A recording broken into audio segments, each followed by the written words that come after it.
Pokemon Ruby with one Skitty was pretty normal, so let's do a weird one. Today's the day that we figure out, would I be able to beat Pokemon Red with a team of only one Gastly?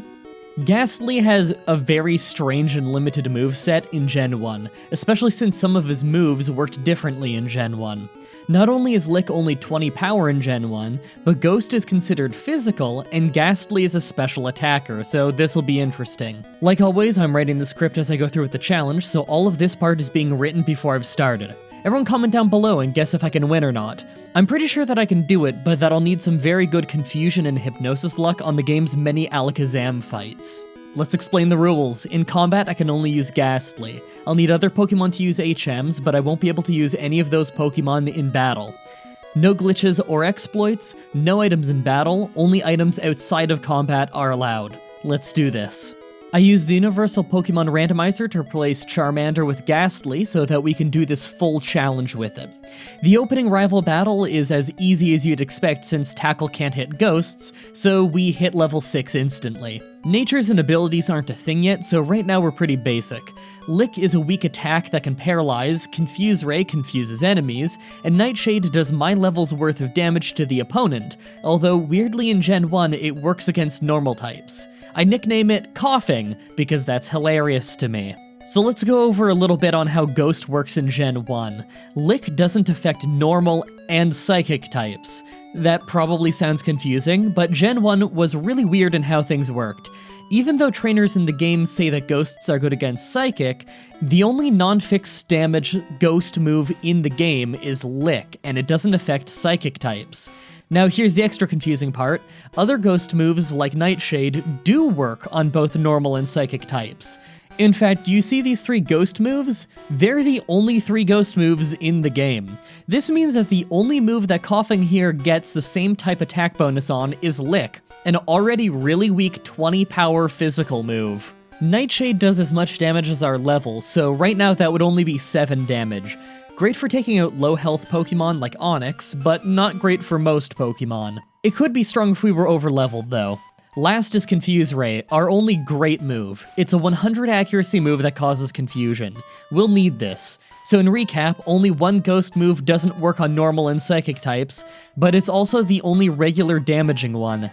Gen 1 is weird. Anyway, enough messing around. Viridian Forest is smooth thanks to Poison Sting being the only move that trainers can have that can hit me, and I resist it.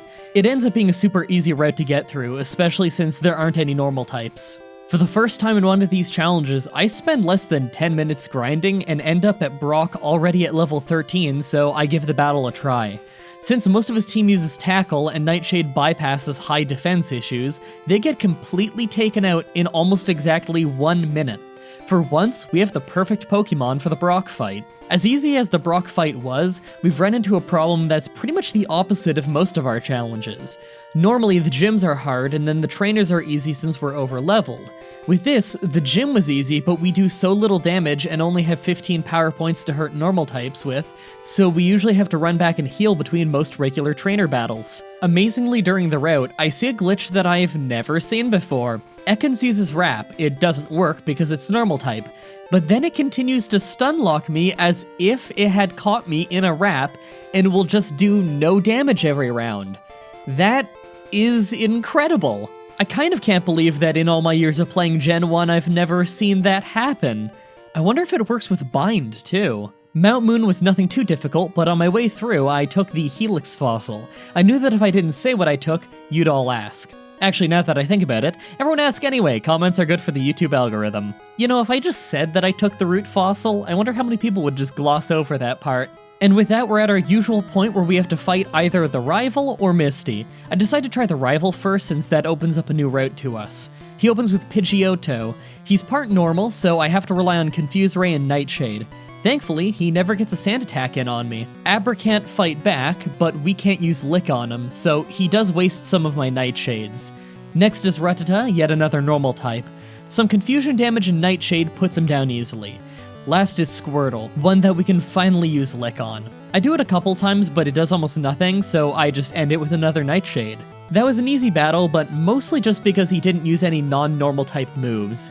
Misty might be harder. She opens with Staryu. Although she's easily able to hit us, Water Gun doesn't do much and good confusion luck keeps her from using Recover, getting an easy knockout. Starmie's a bit tougher, and I'd probably be in danger if she would just use Bubble Beam more, but Confusion is fantastic, and Nightshade hits hard enough that it doesn't take too long.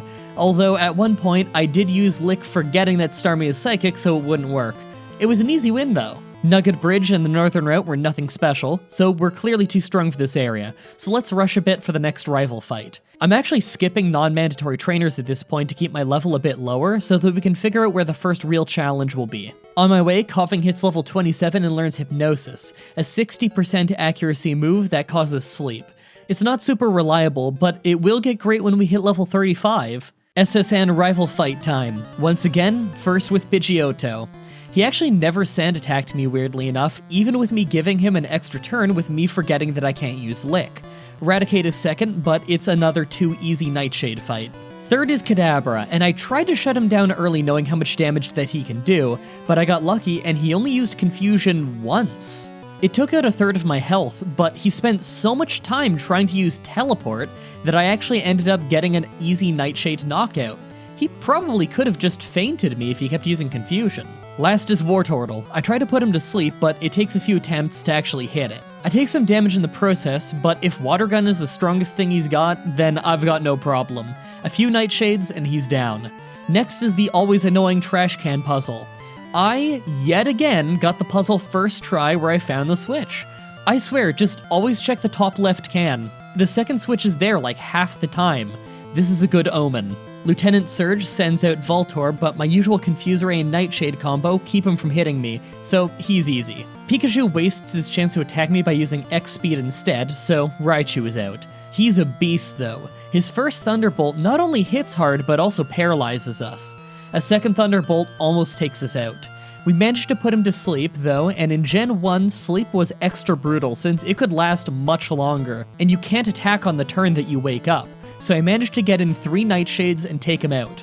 That was a really close call. With that victory though, we got the TM for Thunderbolt, a fantastic 95 power, 100 accuracy electric move that Gastly can learn. So we replace Lick, and we finally have a move that can take advantage of our fantastic special stat. I need to get through Rock Tunnel to progress, but I don't have Flash, and I don't want to go around catching a dozen Pokemon to be able to get the HM, so I just muscle memory my way through. I'm still trying to avoid as many trainers as I can, as I want to be as low a level as I can, but not being able to see makes that a little difficult. Bone Club hurts really badly, by the way. I actually lost to this trainer. Yes, the first trainer that knocked me out in the entire game was a random Pokefan in Rock Tunnel. Eventually, I reached the other side of Rock Tunnel, and there are tons of trainers available to us now, but I'd rather just keep making progress at the level that we're currently at. I make my way to Celadon City and go straight for the Grass Gym. Victreebel is a terrifying Pokemon due to its insane critical hit chance in Gen 1 with Razor Leaf. But for us, it goes down pretty easily. Confuseray kept him from ever fighting back. Next is Tangela, and it has the exact same weird glitch or oversight as Rap. He uses Bind and it stun locks me turn after turn, but it doesn't actually hurt me as it's a normal move. It's so weird. Eventually, I get enough moves in to take it out. Tangela's a pretty weak Pokemon anyway. Last is Vileplume, who is slightly more dangerous because of Sleep Powder, but really she isn't a problem. In Gen 1, Special Attack and Special Defense are combined, so we're reasonably tanky, and as a part Poison type, we resist Grass, so her only moves that can hit us don't actually do that much damage. It's an easy win. Also, that gets us to level 35, so we learn Dream Eater, a great 100 power psychic move that steals health kind of like Absorb. It requires the opponent be asleep though, so let's hope for good hypnosis luck this run. Next is the Team Rocket Hideout with Giovanni. He was a total pushover. We can't use Thunderbolt much since most of his team is ground type, but Dream Eater just crushes him. It's funny just how many Pokemon we can take out before they can hit us. I almost wonder if this challenge would be better in Gen 2 so that Gastly has low special defense for those who can actually hit us. Anyway, we're going on to the Pokemon Tower now to get the Pokeflute, but we've got another rival fight on our way. Pidgeotto is out first as always, so I Thunderbolt so that he can't Sand Attack me. Hilarious looking Gen 1 Growlithe goes down to 1 Thunderbolt, and Execute is out. This could be threatening since it's a Psychic type, but I confused it, put it to sleep, and used Dream Eater till it was down. Kadabra is out, another threat. It could have hurt me bad. if not for how it tried to use teleport again. You know, crits are based on base speed in Gen 1, so the whole Abra, Kadabra, Alakazam line has a wicked crit chance. This guy could one-shot me. It's incredible how dumb they can be. Thunderbolt finishes both Kadabra and Wartortle for an easy rival fight. I know we just had a rival fight, but after getting the Pokeflute, I think we're ready to go to Silphco, and the hardest battle there is another rival fight. This upcoming fight is usually one of the hardest in these challenges, so I'm pretty excited to see how it goes. He opens with Pidgeotto, and it actually survives a Thunderbolt, but it's fully paralyzed and faints. Growlithe gets crit and goes down. Now here's the weird part of the fight. I confuse Execute, but he hits Hypnosis and puts me to sleep. Despite being asleep for ages, he never once attacks me while I'm asleep. I end up slowly whittling him down with Thunderbolts. I figure he probably only had a normal type move or something. That, or it's dumb Gen 1 AI. Alakazam is next and he's faster than me, almost taking me out in one confusion. I managed to confuse him and put him to sleep, but he wakes up in one turn, so Dream Eater fails, then hits me with a Psybeam, taking me out. Finally, a proper challenge. Let's try this one again. I sweep through the team like usual, although this time I took a bit of damage from Growlithe using Ember. I get to Alakazam, and this time I open with Hypnosis, but he one-shots me with a critical Psybeam. Okay, that one was bad luck, one more try. I get back to Alakazam, and this time I open with Hypnosis and survive a Psybeam. He stays asleep, so I use Dream Eater for depressingly little damage. This is bad. I confuse him in his sleep and start with Thunderbolt, and thanks to a lucky crit and a second one, I take him out. Last is Blastoise, who survives a Thunderbolt, but only uses Water Gun, so we easily finish him off. Finally, a fight that really challenged us. Giovanni is next, and he is mostly a pushover, but I want you to see this part. I missed Hypnosis 8 times in a row. As a move with 60% accuracy, to miss 8 times in a row is insanely unlikely. I asked Discord and Twitter for the math on this, and they said that it is a 0.00065% chance of that happening. That's 6 in 10,000. My god, that's almost as rare as finding a shiny Pokemon.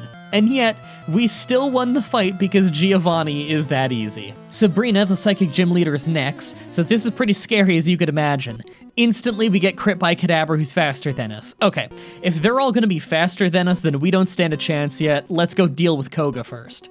Koga uses poison types, so Dream Eater is gonna be really powerful, and we can't get poisoned by Toxic due to being poison type ourselves, so this was a really easy beatdown. Koga didn't stand a chance. With that, we can now surf, so I make my way to Cinnabar Island for the 7th gym, Blaine's Fire Gym. For once, I actually bother with the trivia to skip the trainers, since I'm trying to keep my level as low as I can for these battles to keep them challenging. Gotta love Tombstoner, the best TM move. Blaine's Growlithe goes down to my usual Confuse Ray and Thunderbolts, but when it gets to Ponyta, it gets weird. He tries to use a super potion on a full health Pokemon, a baffling decision that I've seen in multiple runs at this point. Gen 1 AI does weird stuff. In fact, through the whole battle, he spams out items rather than attacking, so often he hardly tries to fight me. Last is Arcanine, and although he's pretty tanky, enough Dream Eaters and Thunderbolts will take down anything if they refuse to use the damn Fire Blast on me. Those two gyms landed us at level 45, so I decide to go to the Psychic Gym again. Kadabra started well since we're faster, until he one-shot us with a critical Psybeam. That sucked. Second try, and we have the 1 in 256 glitch, where a 100 accuracy move still has a 1 in 256 chance of missing. Then we get confused from Psybeam, hit ourselves, and get finished off. Are you kidding me? Third try, and I crit him, and it nearly takes him out. Then he critically hits me. What is going on? Fourth try, we crit and take out Kadabra. Mr. Mime gets confused and hits himself. He goes down to 2 Thunderbolts, but not before hitting me with Confusion. Venomoth drops us below half health, but it isn't too hard. And last is Alakazam, who's faster than us and finishes us off with Psywave. I think we need to level up a bit, at least until I'm faster than Alakazam. Thankfully, because we left so many trainers in the game, it's really easy to level up. I don't need to go around fighting random Pokemon in the grass somewhere, when almost every route is loaded with trainers that I skipped. A little while later and we're level 50, so I go after Sabrina.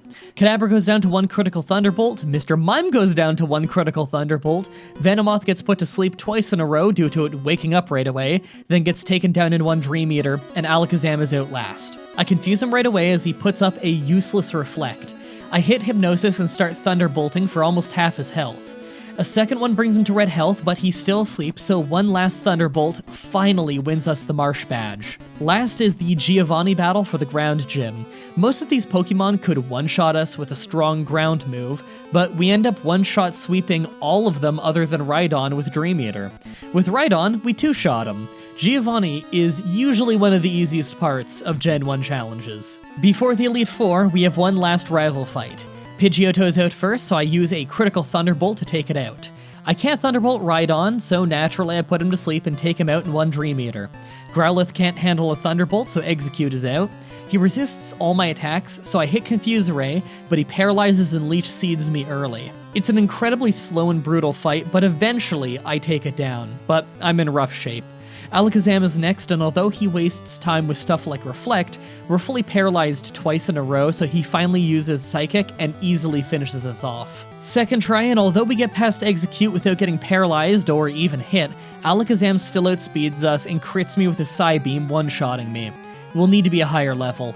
A while later and we're at level 57, this time we're faster than Alakazam, so I hit a Confuse Ray to start. He still hits us with Psychic, but we hang on with a bit of health, but lost some special stat. I put him to sleep, but he woke up right away, so I put him to sleep again and hit Dream Eater.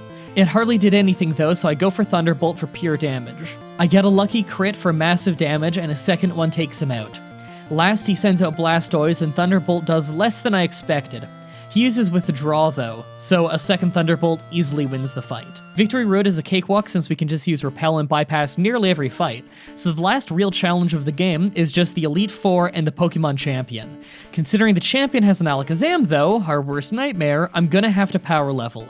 It's not bad though, since it doesn't take long before we hit level 71. Make your guesses on if I can beat the rest of the game at this level in the comments below. Let's do this. Elite Four time. First is the Ice Trainer Lorelei. Most of her Pokemon are also Water type, so with a few Power Point ups we managed to Thunderbolt our way through without burning through many of our Power Points. Second is Bruno, the Fighting Trainer. Literally his whole team gets one-shot by Dream Eater. Hitmonlee was hilarious though since he kept trying to jump kick a ghost and taking damage from the fall. His whole team couldn't land a hit, so it was an easy sweep. Agatha is third, the Ghost Trainer. It starts well with Dream Eater taking out Gengar and Thunderbolt taking out Golbat, but I have horrible sleep luck on Haunter, getting put to sleep and failing to wake up 5 times in a row. Second attempt and it goes much smoother. Our Hypnosis hits almost every time, so Dream Eater sweeps just about everything, and whatever lives is easily finished off with a Thunderbolt. Very easy fight. Fourth is Dragon Trainer Lance. Lance is hilarious because we're poison type, so half of his Pokemon just spam Agility, thinking that it's psychic, so it must be good against us. Gen 1 AI. It's once again a super easy fight though, no one lands a single hit on us. It's crazy how much of this run is either one-shotting the opponent or them one-shotting us. I use a Max Elixir to get our power points back and move on to the rival. Final battle of the game time, and Pidgeot is out first, but one Thunderbolt takes it out. Second is the ever-terrifying Alakazam. I open with Confuse Ray to try and shut him down, but he uses his Psychic for 102 damage. I Thunderbolt him for half of his health, and get lucky, paralyzing him as he hits himself. A second Thunderbolt takes him out. Thankfully Rhydon is next, so this is our chance to heal up. Dream Eater steals health like Absorb, so using it a couple of times brings us to full health, while taking Rhydon out. He full restored to hang on longer, but he still couldn't hit us. Arcanine is out, so I go for Thunderbolt. He does hit us with Ember, but we hardly get hurt and it doesn't burn us, so I easily finish it with another Thunderbolt. Executor hardly gets hurt by Thunderbolt, even with a crit, but he does become paralyzed. I don't have the option of putting him to sleep for Dream Eater since he's paralyzed, so I just keep Thunderbolting him while he's confused from the Confuse Ray. He does end up putting us to sleep to waste our time, but it only delays the inevitable. Last is Blastoise, and I'm not confident in one-shotting, so I confuse him. He hits himself and I go for Thunderbolt, getting a critical hit and winning us the game. That one was so much easier than I was expecting, but was also really fun. If you ever want to try doing your own first Pokemon challenge and you just want a fun weekend, I highly recommend this one. I'm actually not sure what challenge I want to do next, but I write down the ideas that I like that you guys suggest for me. Whatever it ends up being, I'm ahead of schedule, so it should be ready for next Saturday. Subscribe, ring the bell, stay tuned. If you want to see more of these challenges just like this, then please let me know in the comments or on Twitter. I can always use more ideas from you guys on what I should do next. Also, check out the playlist in the description to watch all of the Pokemon challenges that I've already uploaded. If you want to see more Pokemon stuff from me, my friend What a Geek and I are doing a black and white randomizer playthrough over on his channel in the description. Also come to my Twitch streams and tell me that this video sent you. It's always cool to hear how you found the channel. Thank you so much everybody for watching, and until next time, have a nice day.